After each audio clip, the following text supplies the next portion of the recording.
네, 안녕하세요. 기업 탐방 중심의 독립 리서치 아리스입니다. 이번 영상에서는 11월 28일 방송에서 못다한 이야기라는 주제로 영상을 올려드리도록 하겠습니다. 사실 이번 영상은 제가 11월 28일 촬영을 좀 했는데요. 영상의 그 음성 녹화 상태가 좋지가 않아서 여기 보시면 네, 11월 29일입니다. 그래서 다음 날인데요. 제가 다시 지금 촬영을 하고 있습니다. 그래서 여러분들에게 좀 더 좋은 음질로 들려드리기 위해서 다시 한번 찍고 있다는 점 말씀을 먼저 드립니다. 그리고 또 한 가지 말씀드리고 싶은 거는 저희가 지금 여기 그로스 리서치라고 해서 텔레그램 채널을 운영을 하고 있습니다. 그래서 최근에 저희 그로스 리서치 텔레그램으로 들어오시는 분들이 굉장히 많아지고 있습니다. 꾸준히 지금 인원이 들어오고 계시고요. 아직 텔레그램 채널 만약에 앱을 안 까셨다 그러면 까셔 가지고 저희 그로스 리서치 들어오시면 좋을 것 같고요.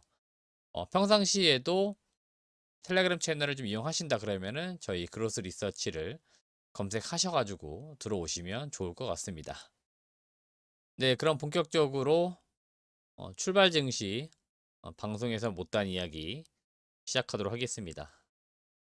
첫 번째 주제는 LIG 넥스원이 전술 이동 통신에 인공지능 기술을 적용했다는 점입니다. 요거는 보니까 인공지능 기반의 이동통신망 자율운행 기술 개발 과제를 완료했다고 발표한 거고요. 이게 LIG 넥스원하고 이노와이어리스라고 하는 또 중소 스몰캡 기업이 있습니다. 이 기업이 함께 이제 컨소시엄을 구성한 다음에 해당 과제를 수주를 했던 거고요. 그리고 이 사업을 꾸준히 이제 진행해 가지고 기술 개발을 완료한 것으로 보입니다. 상당히 좋은 내용이라고 보시면 되겠고요. 최근에 공시된 내용이 하나 있더라고요. 11월 16일 날 나온 공시 내용인데 이노 와이어리스의 최대 주주가 지금 LIG 넥스원으로 바뀌었습니다. 그래서 LIG 넥스원이 보유 지분을 21%까지 늘리면서 최대 주주로 올라서면서 이제 경영권까지도 장악한 것으로 보입니다. 그래서 향후에 LIG 넥스원과 이노 와이어리스가 사업적으로 뭔가 시너지를 내기 위해서 이렇게 자회사를 편입도 한 것으로 보입니다. 우선 이번에 나왔던 과제 같은 경우에는 기존의 군 이동통신망 같은 경우에 이 거점 이동에 따른 신속한 네트워크 구축이나 파손 복구를 위한 인력 투입, 그리고 다양한 환경에서 통신 품질이 확보가 돼야 됩니다. 여러분들 그 특히 남자분들 군대 갔다 오시면 아시겠지만 통신이 매우 중요하죠. 그래서 항상 통해야 됩니다. 그러다 보니까 이 어떠한 환경에서도 네트워크가 가능하고 또 파손되었을 때 바로바로 복구도 가능해야 되고 뭐 그런 것들이 필요한 점으로 항상 제기가 되었는데 이제 이런 것들을 어느 정도 보완할 수 있는 과제 기술을 개발한 것으로 보이고요. 향후에 이제 이 기술을 양산 적용을 시켜야겠죠. 그래서 거기에서 매출과 이제 영업이익을 가져와야 되는데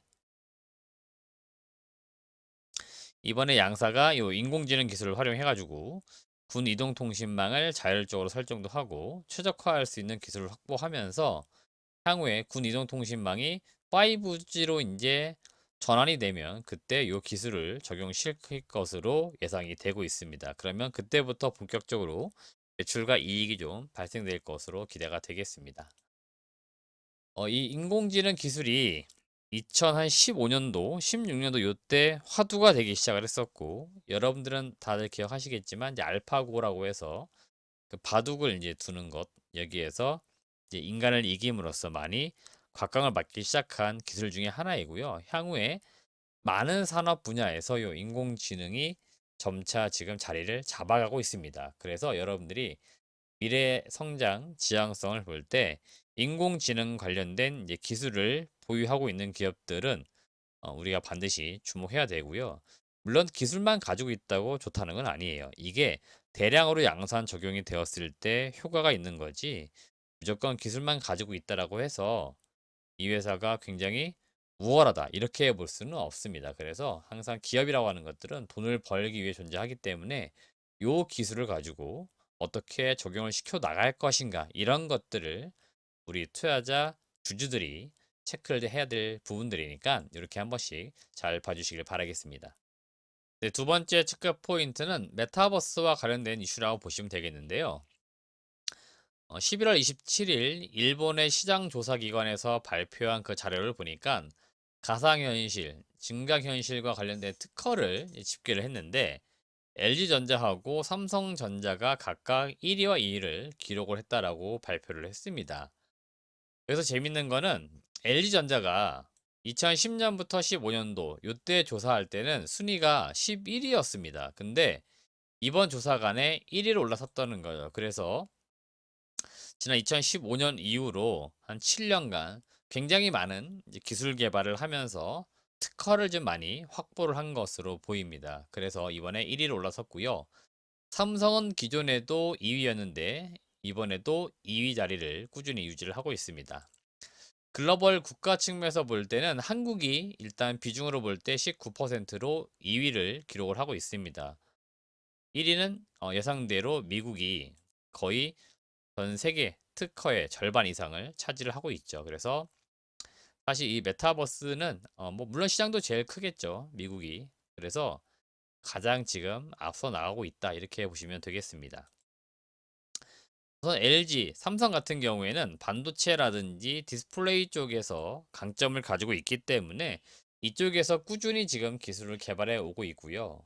결국 이러한 것들은 이제 하드웨어, 디바이스 쪽에서 많이 이용이 될 겁니다. 그래서 전체적으로 메타버스 시장이 여러 이제 시장이 있겠지만 그 중에서도 요 하드웨어적인 기기 여기를 봐야 되는데 여기 시장 규모는 2026년까지 해서 약 100조 원까지도 시장이 성장을 좀 한다라고 합니다. 그만큼 굉장히 빠르게 크게 성장할 것으로 기대가 되고 있기 때문에 이런 쪽에서 우리가 반드시 관심을 가져봐야 된다 그 말씀 드리겠고요. 항상 이 메타버스라든지 뭐 VR, AR 관련된 이슈가 나올 때마다 급등하는 종목들이 있습니다. 그래서 대표적으로 뉴프렉스, 코시스, 선시스템 이런 기업들이 계속해서 메타버스 관련주로 시장에서 많이 엮여서 수급이 들어왔다 나갔다 하는 움직임들을 반복을 하고 있습니다. 그렇기 때문에 이런 종목들이 이제 재료로서는 매매하기 좋다 그 말씀드리고요. 요 기업들이 사실은 펀더멘탈이 무언가 이상하거나 그런 기업들은 아닙니다. 그래서 요 기업들이 제가 볼 때는 원래도 펀더멘탈 자체는 상당히 좋은 기업들인데 이러한 이제 테마가 형성될 때마다 주가가 움직인다는 점 잘 기억해 두시길 바라겠습니다. 세 번째 체크 포인트는 시간의 특징주인데요. 우선 광무라고 하는 기업이 좀 재미가 있습니다. 엔캠은 이제 시총이 꽤나 큰 2차 전지 소재 업체죠. 그래서 요 2차 전지 소재 업체하고 109억 정도 되는 규모로 리튬염 공급 계약을 맺었다. 이렇게 공시를 했습니다. 광무 같은 경우는 현재 관리 종목으로 지정이 되어 있어요. 왜 그러냐면은 4년 연속 적자가 지금 지속되고 있기 때문에 지금 관리 종목 상태이고 사실 올해도 적자를 보인다 그러면 내년도에 상장 폐지가 예상되었던 기업인데 일단 여기서 중요한 거는 3분기에 영업이익 12억이 나오면서 연간 단위로 흑자 전환 가능성을 높여주고 있고요. 요 공급 계약이 나왔기 때문에 요걸 또 매출을 인식을 할 것 같아요. 그러면은 4분기에도 흑자 가능성이 있다는 거죠. 그러면은 연간으로 플러스가 되면은 일단은 상장 폐지는 면하게 될 것 같습니다. 그래서 만약에라도 상장 폐지가 되지 않고 관리 종목에서 탈피가 된다. 그리고 계속해서 공급 계약이 많이 나온다. 그러면 이 기업은 상당히 저점에서 많이 올라갈 수 있는 기업이 되고요. 그게 아니고 내년도에 다시 마이너스로 돌아선다. 그러면 살짝 이 기업은 좀 의심을 해볼 필요는 있겠습니다. 왜 그러냐면은 제가 이런 경우들을 많이 봤기 때문에 그래요.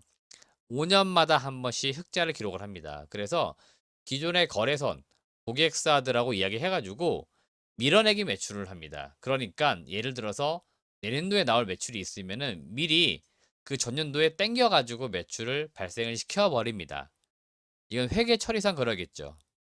그래서 물건이 나가든 나가지 않던 간에 일단 공급 계약 공시 이런 것들 통해 가지고 매출 인식을 해가지고 회계 장부상으로만 플러스로 만들어 버려요.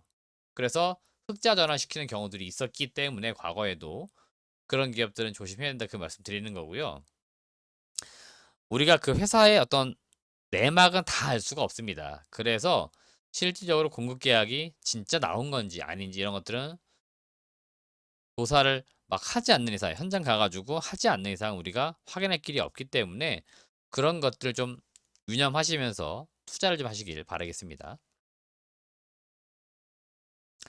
두 번째 시간외에서 반응이 나온 기업은 NI스틸인데 정규 시장에서 7%, 시간외에서 9% 추가 상승을 했습니다. 중소형 철강 제조사이고요. 지난주부터 해서 주가가 좀 가파르게 올라가는 모습을 만들어내고 있습니다.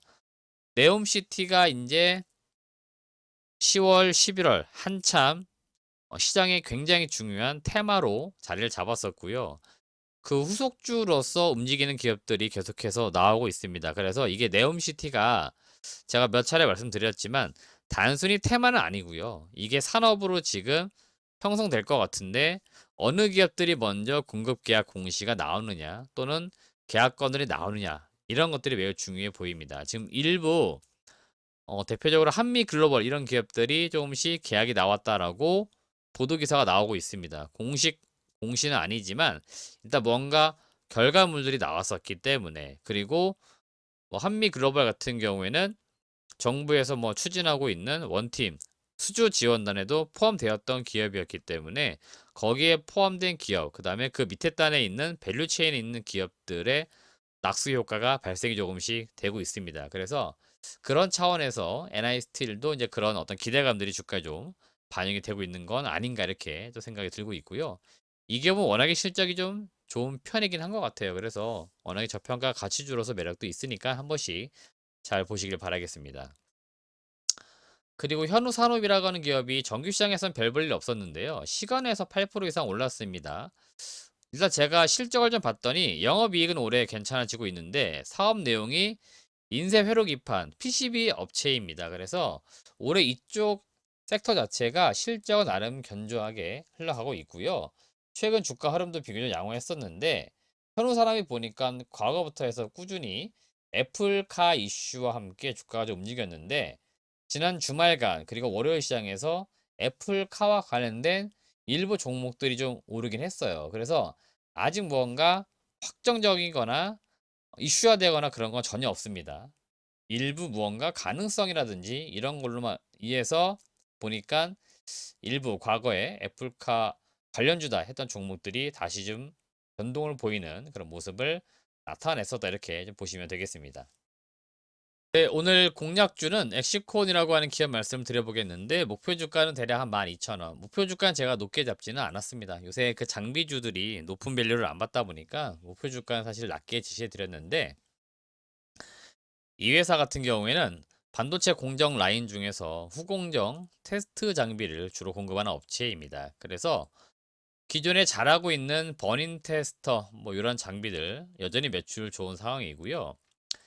이게 이제 DDR5와 관련돼서도 좀 일부 이제 내년도에 주목을 받을 것으로 기대가 돼요. 왜 그러냐면은 아직까지 DDR5가 생산 양 자체가 그렇게 많지가 않은 겁니다. 이 테스트 업체들은 테스터 장비도 그렇겠지만 수량 싸움입니다. 수량 싸움. 양이 많을수록 매출 이익이 많이 나오고 영업 레버리지가 굉장히 좋아요. 그래서 고객사에서 이 DDR5 개발, 그 다음에 생산이 시작이 되면은 요 버닝 테스트와 관련된 장비 수요가 내년도에 많이 증가가 되지 않을까 예상되고 고객사 내에서 동사의 장비 점유율이 좀 확대될 것으로 내년도에는 기대가 되고 있기 때문에 요 장비도 한번 우리가 주목해보자 그 말씀 드리는 거고요. SSD, 좀 낸드 쪽이겠죠. 낸드 테스터 장비 역시 올해 견조한 실적 내고 있고요. 높은 수주를 기반으로 해서 뭐 안정적으로 매출 이익을 내고 있습니다. 캐시카우라고 많이 표현들 하죠. 그래서 캐시카우가 지금 살아있다 그 말씀 드리는 거고 앞서도 말씀을 드린 것처럼 이제 DDR5 쪽 계속해서 투자 이야기 나오니까 한 번씩 보실 필요 있겠고 지금까지는 메모리에 대한 이야기였다면은 이제 비메모리 쪽 CIS 테스터 관련된 국책 과제를 진행을 합니다. 이게 지금 보니까 여전히 일본산 장비가 거의 독점입니다. 그래서 이게 삼성 쪽에서 장비 국산화를 지금 엄청 노력을 하고 있는데 사실 업계 제가 여러 군데 장비 업체들 많이 탐방 가봤지만 국산화가 그렇게 말처럼 쉬운 건 아닙니다. 그러니까 일본 업체들이 정말 대단한 거죠. 그래서 밸류체인 단에서 여전히 일본의 몇몇 기업들은 거의 독점적인 위치를 차지하고 있기 때문에 삼성 입장에서는 국내 업체들하고 일하는 게 솔직히 편합니다. 예, 그래서 그 장비 국산화를 좀 이루려고 많이 공정 라인별로 노력하고 있는데 내년도에는 네, 이런 쪽에서 테스터와 관련된 장비가 국제 과제로 진행이 된다 이렇게 보시면 좋습니다. 내년도 영업이익이 한 180억. 지금 PER 기준으로 볼 때는 한 5.4배 거래되니까 상당히 또 저평가되어 있죠. 그래서 이런 기업들 한 번씩 관심 갖고 잘 봐주시길 바라겠습니다. 네, 이상으로 방송에서 못다한 이야기 제가 부연 설명드렸고요. 저희가 한국경제TV 8시 반, 9시 40분 요때 매주 월요일과 금요일 방송을 나가고 있으니까요. 시간 되시는 분들은 본방 시청도 부탁을 드리겠고요. 바쁘신 분들은 출근, 퇴근하는 길에 또 자유시간에 유튜브 영상으로 또 봐주시면 또 충분히 제가 부연 설명도 드리고 있으니까 투자에 참고하시길 바라겠습니다. 항상 저희는 여러분들이 저희 영상을 통해 가지고 투자 수익을 냈을 때 좀 존재 가치가 있다고 생각하고 있습니다. 그래서 저희의 영상이 좀 여러분들에게 많은 도움이 됐으면 합니다. 감사합니다.